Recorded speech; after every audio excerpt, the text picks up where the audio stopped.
I just got more details on Star Wars Outlaws, so you know I had to talk to it with my apprentices and acolytes. Plus, I just wrote all these notes with this really cute Grogu pen. Yo, we're getting it done right now, alright? Comic-Con just got over, and there are so many details about Star Wars Outlaws. We know that it takes place after Empire Strikes Back and before Return of the Jedi. That is an entire year where a lot of Star Wars content hasn't really been explored. But now we know and can confirm all of the expanded universe, all the multimedia books, comics, they've kind of had this crossover event from the Star Wars official comics, Dr. Aphra, Bounty Hunters, and even the Darth Vader comics. They've all kind of interconnected like Endgame. So that crossover event takes characters from all these comics and all these stories and it puts it together to make one giant story. The devs are very aware of this timeline and everything that's happening in the story in the expanded universe. So when they're asked about what characters that we're going to see, you know, they've been pretty evasive about answering these questions, which leads me to believe that we're probably going to be seeing characters like the Bounty Hunters that we see in Empire Strikes Back, IG-88, Dengar, Boba Fett, Bosk, and several other characters.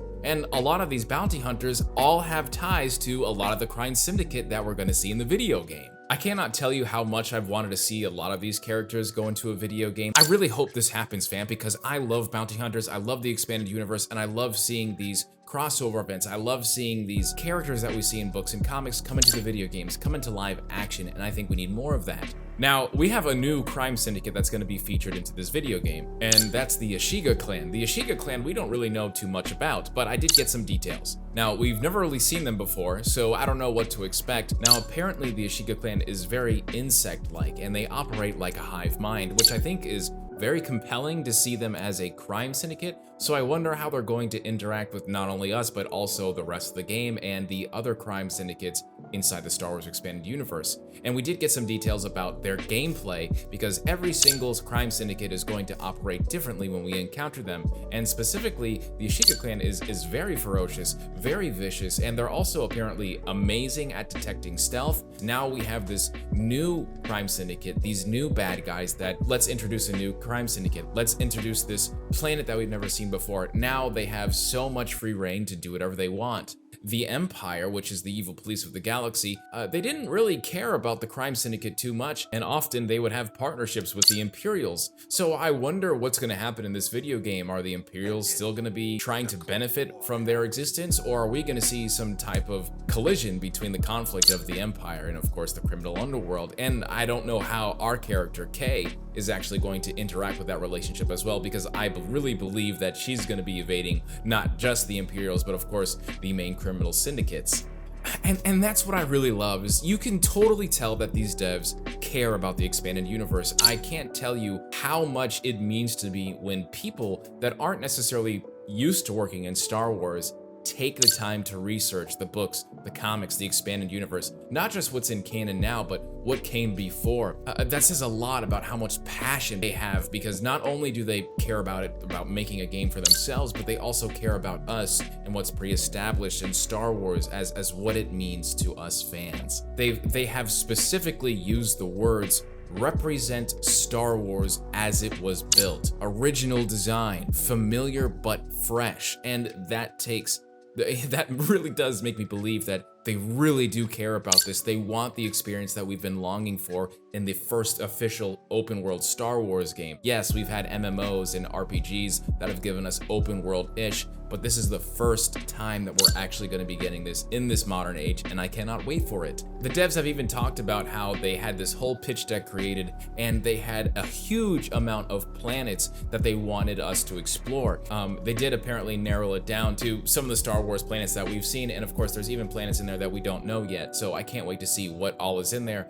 They had everything planned out, what they wanted to bring to Star Wars Outlaws. And we have Kijimi here, which is only barely featured in The Rise of Skywalker. And this is apparently where the Ashiga clan, the newest faction, their base of operations. So you have a brand new crime syndicate. You have a planet that we've never really seen before that we're going to explore. This really gives us the opportunity to make a planet like Kijimi, you know, a crime syndicate like the Ashiga clan. So very interesting. And I feel like that's going to make more fans as time goes on, because yes, this is the first time we're going to see this in this video game, but what happens next? Are they going to feature the Ashiga clan in a live action series later on? This is where it all starts, and I think Star Wars Outlaws has a fantastic introduction and potential of these things that they've created for their own game becoming something more into Star Wars. And the thing about this developer is that they have open world in their DNA. This is an exact quote that they said themselves. And this being the first official Star Wars open world game, there's a lot to expect in this open world Star Wars game.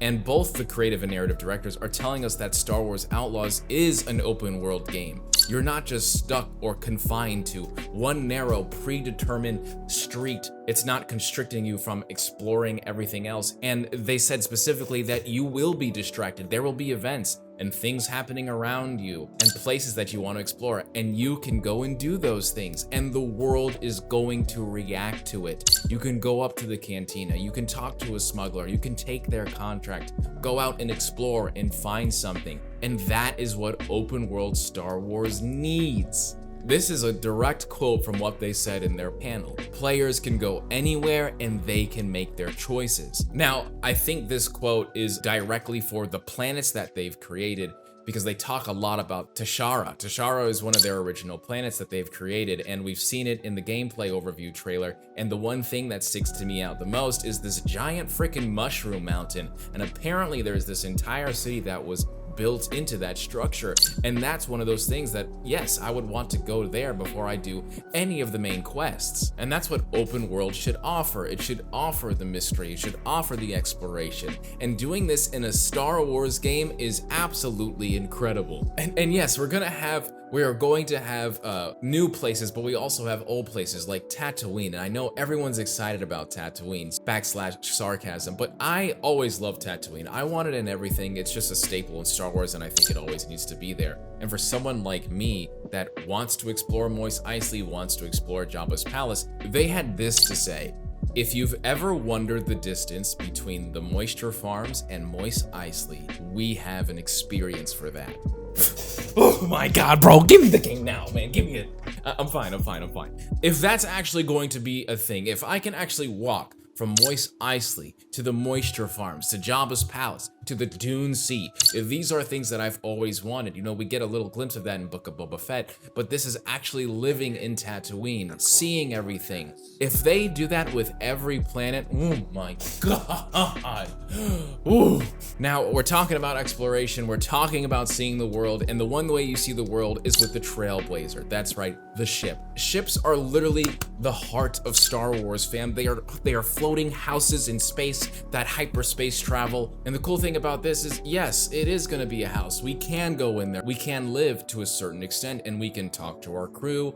The ship model itself is a pre-Empire, so it's a Republic era ship, and there's gonna be Easter eggs and secrets that we can find and discover, which I think is pretty cool. But my main thing that I want to know about is space exploration. And they did mention just a little bit that there will be dogfights and there will be space exploration, but to what extent? I feel like this is the biggest question, you know? I'm very curious how they're going to reveal this as time goes on.